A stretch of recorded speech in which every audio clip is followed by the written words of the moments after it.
हमारी अमलाई काटे मंत्री जी, सांसद जी, विधायक जी। तो ये एक संवैधानिक व्यवस्था है कि वोट अगर गरीब का है तो पेंशन गरीब की होनी चाहिए, न कि मंत्री विधायक सांसद की होनी चाहिए।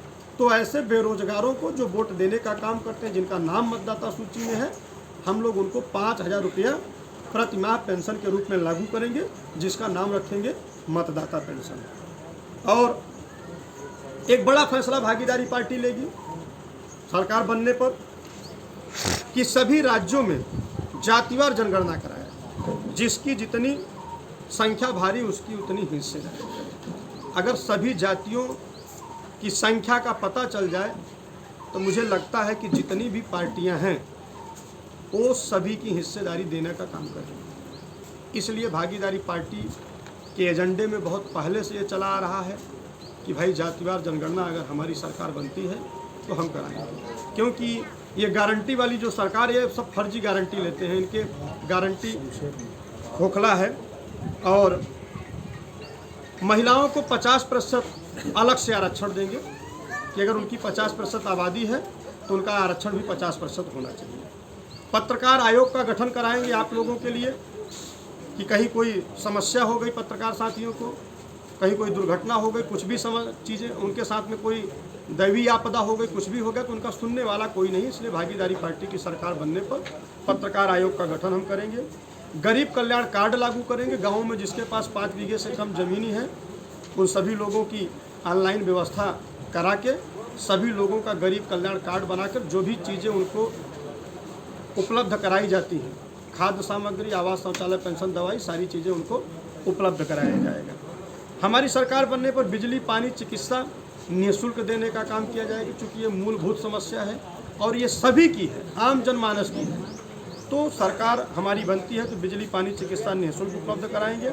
हाई स्कूल, इंटर पास जो छात्र छात्राएं हैं सभी को निःशुल्क स्कूटी देंगे, क्योंकि जो गाँव में छात्र छात्राएं हैं 10 किलोमीटर 12 किलोमीटर जाते हैं, उनको समस्याएं होती हैं, परीक्षा देने जाते हैं तो पता चला जाम में फंस गए, पेपर उनका छूट जाता है।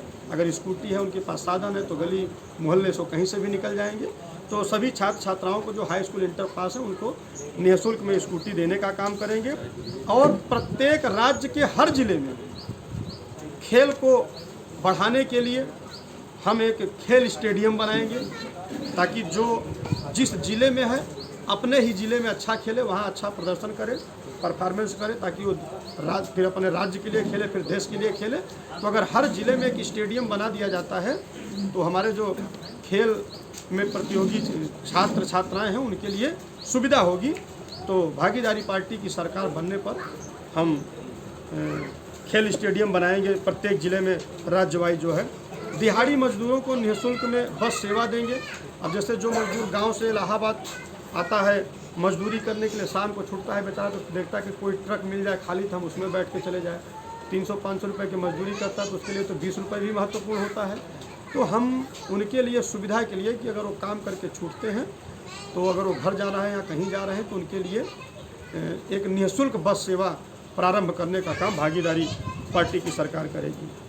और मनरेगा में जो मजदूर हैं उन मनरेगा के मजदूरों की मजदूरी जो सरकार वर्तमान में 213 रुपया दे रही है, 250 रुपया का तो सरसों का तेल बिक रहा है, तो 500 रुपया मनरेगा की मजदूरी ये भागीदारी पार्टी की सरकार करेगी।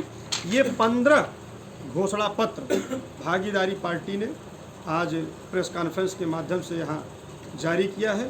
अगर हमारे सहयोग से किसी की सरकार बनती है, अगर हमारे इस 15 घोषणा पत्र पर जो हमारा संकल्प पत्र है, अगर इस पर वो तैयार है तो हम उसके साथ सरकार बनाने में महत्वपूर्ण भूमिका निभाएंगे। और इस घोषणा पत्र का नाम दिया गया है सामाजिक न्याय, यानी हमारा संकल्प और आपका विश्वास।